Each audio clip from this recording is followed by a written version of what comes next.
Hello ladies and gentlemen, and movie lovers of all kind, and welcome back to the channel. As always, I am your host, Brett Murphy, and for today's video, it is going to be another ranking. And I am going to be ranking all 19 of the MCU directors and directing duos. So as I was racking my brain, trying to figure out some new videos to do, I realized that I have done my MCU movie ranking, I have done my MCU show ranking, I have done a combination of the two, I've done hero lists, I've done villains lists, I've done most anticipated lists, but one of the lists that I realized I hadn't covered yet was the directors. So I figured with the legendary Sam Raimi joining the ranks, why not tip my hat to the directors who have made this cinematic universe what it is. By my count, there have been 19 directors slash directing duos, because yes, there are actually a couple of duos who have contributed to this grand Marvel Cinematic Universe. The first note that I would like to address is that I will be talking about the MCU movies only and not the TV shows. No, I do not believe directors of TV shows are inferior by any means, nor do I believe that the TV shows are beneath the movies. In fact, most of the shows are a lot higher than most of the movies. Some of the shows have 6 episodes, 8 episodes, 9 episodes, and sometimes they only have directors directing 1, 2, or 3 at a time, so that would have greatly inflated this list, and I didn't plan on going back and combing through every single episode to decipher which director did which episode,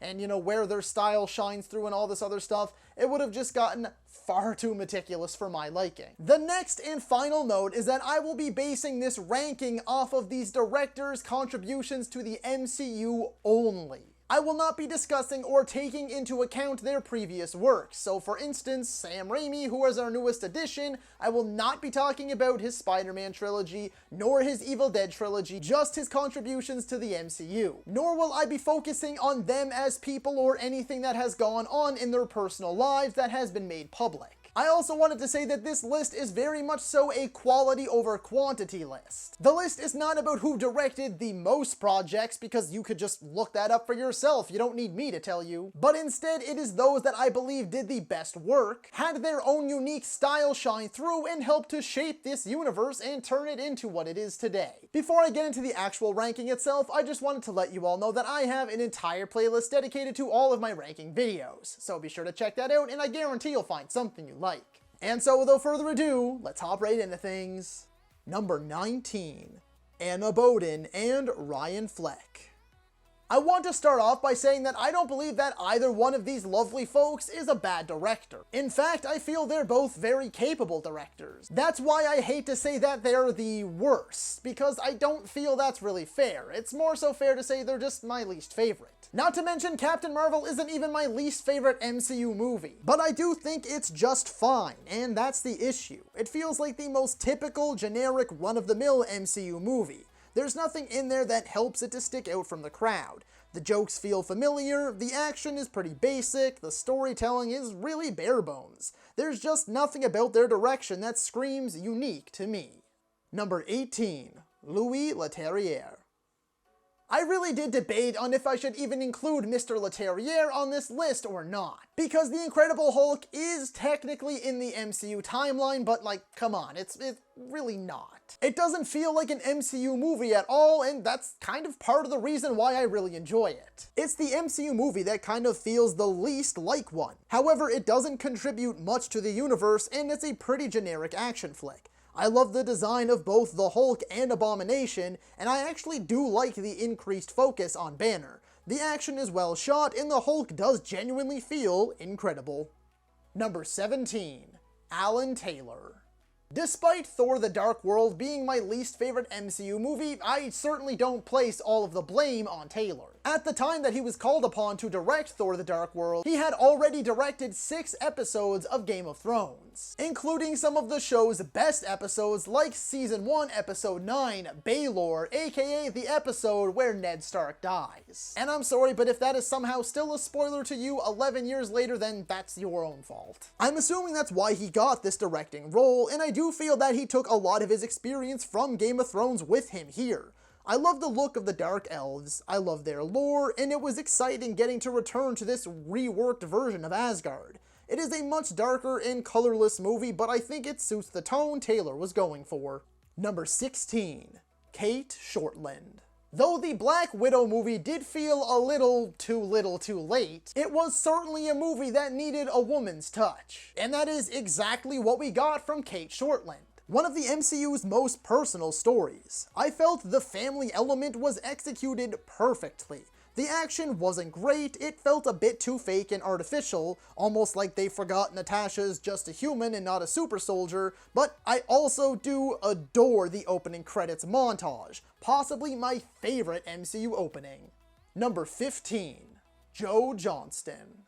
My favorite part about Joe Johnston's direction is that his movie is the one that feels the most like an old school comic book. Like, it really gives off that feeling. It's a little campy, it's a little corny, it's a little goofy, but it all works. It's got a ton of heart and really captures Cap's story well. I also love Hugo Weaving's comic book accurate Red Skull look. I'm sad that Johnston never came back to direct another MCU movie, but I also don't know if his style would have worked beyond Phase 1.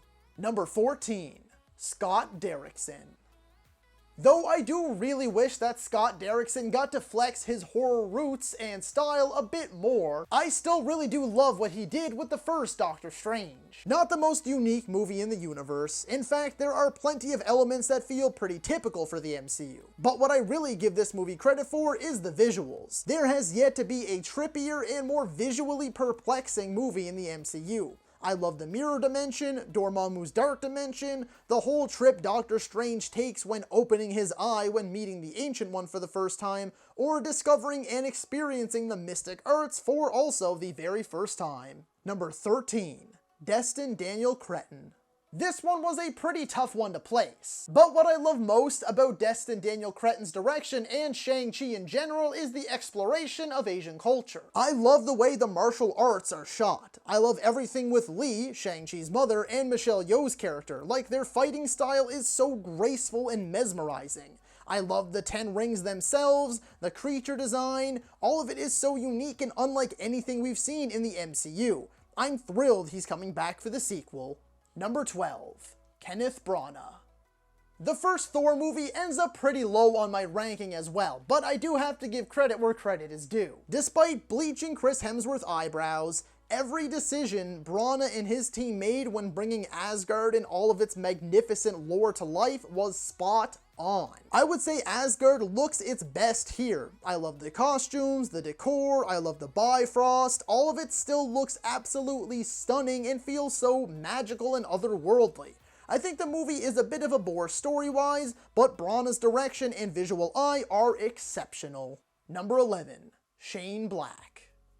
Not everyone loves Shane Black or his style, but I do. His subversive storytelling, his comedic timing, his thrilling action, I really believe all of that was captured perfectly within Iron Man 3. Truth be told, there have been plenty of times where I've actually considered Iron Man 3 to be my favorite Iron Man movie. I know I'm definitely in the minority on that one, but I love it. It's got Black's direction written all over it. Watch any of his other movies and you'll see exactly what I mean.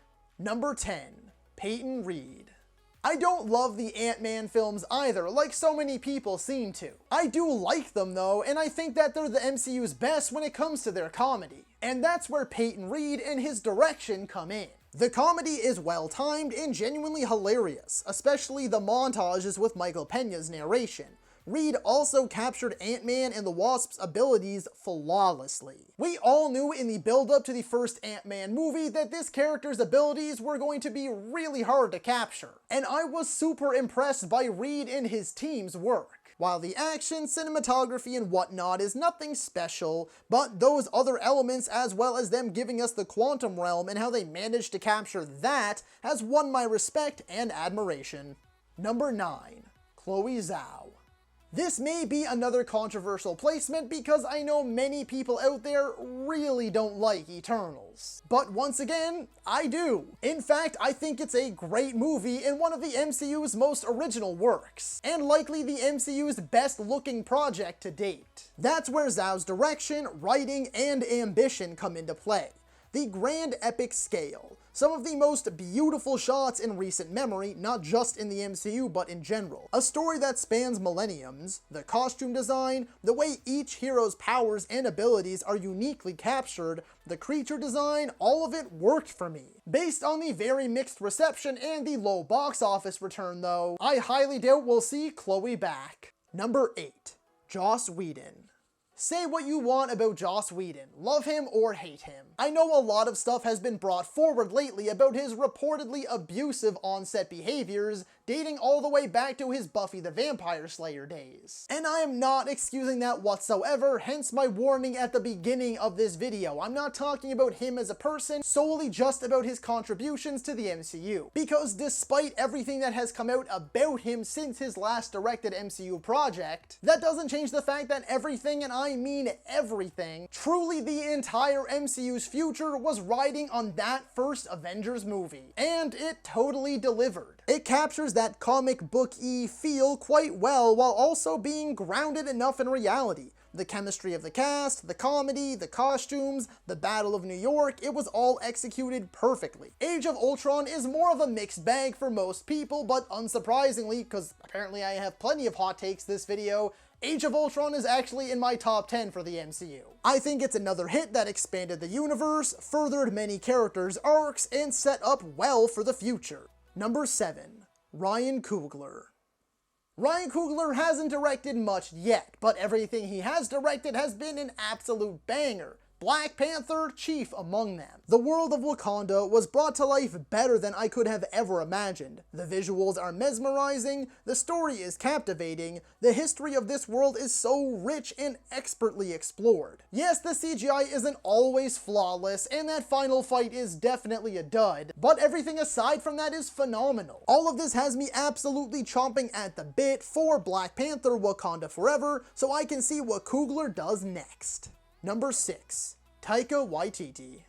Taika Waititi is very much so in a league of his own. Though we only have a teaser at this point in time for Thor Love and Thunder, it looks to be even more Taika Waititi than Thor Ragnarok was. And Thor Ragnarok was a whole new level for the MCU. Ragnarok was zany, weird, colorful, vibrant, and just all around extraordinary. It was something so refreshing and strange for the MCU that most audiences, myself included, fell in love with it instantly. The bold cinematography, the out-of-this-world visuals, the surprisingly deep and moving story, and then of course you have the comedy that was so different from the norm, and of course, this also completely reinvented the character of Thor. Ragnarok is, and Love and Thunder looks to be, unapologetically Waititi. Number 5. Sam Raimi.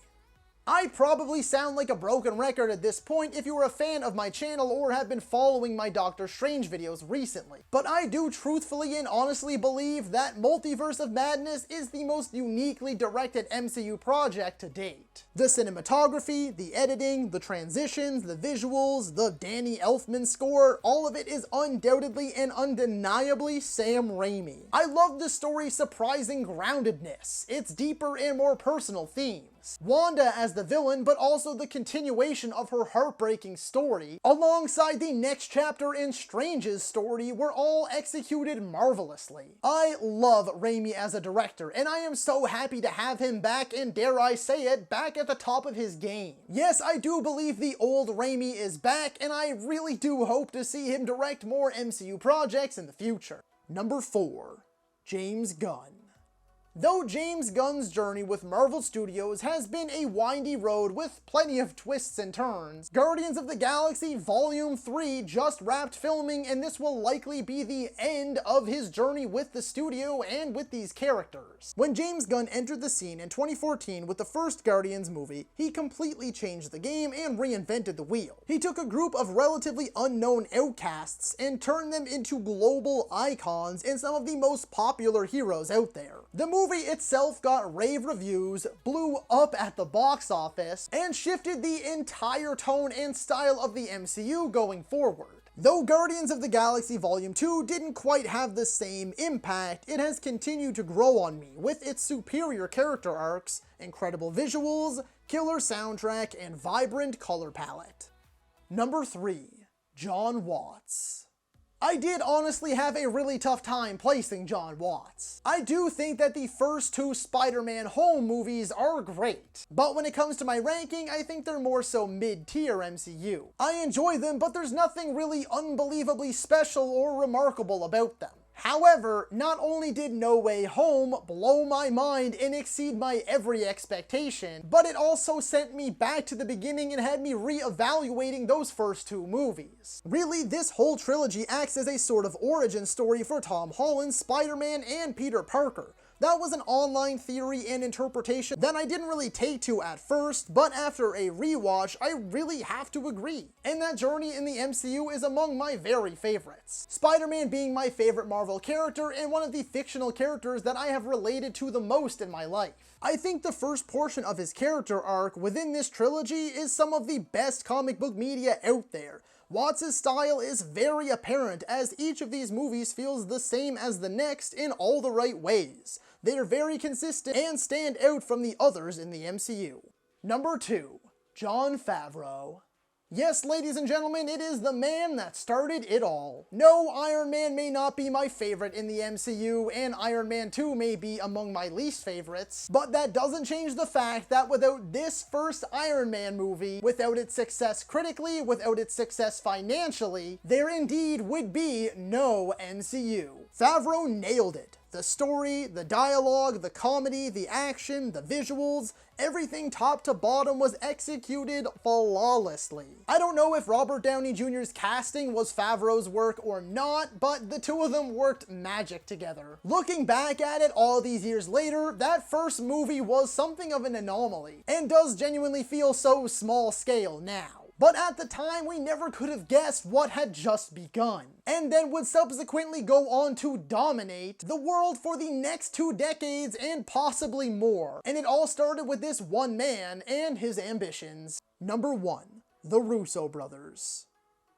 It's probably a bit easier to approach this final entry this way. My top 3 MCU movies are Avengers Endgame, Captain America Civil War, and Avengers Infinity War. Do you happen to know what those 3 have in common? Directed by the Russo Brothers, directed by the Russo Brothers, and you guessed it, directed by the Russo Brothers. I get some people's arguments that the color palettes are all gray and dark and whatnot, but I feel that only really applies to their first 2 Captain America movies, which I might also add The Winter Soldier sits at number 6 in my ranking. But I do not feel that is the case at all with their 2 Avengers movies. Aside from that, I think each MCU movie they've directed has either been perfect or very near perfect. And as of right now, as far as I'm aware, there are no plans set in stone for them to return, but given that, I adore the 4 movies that they have done, I really hope to see them return in the future to deliver us a few more masterpieces. So that is all for today's video, folks. Be sure to let me know down in the comments if you agree or disagree with my ranking. While you're at it, feel free to let me know how you would have ranked all 19 of the MCU's directors and directing duos, and don't forget to suggest what ranking you'd like to see me cover next. If you enjoyed that video, be sure to hit that thumbs up button, and if you'd like to see more content, consider subscribing to my channel and ringing that little bell icon, that way you can be notified about all of my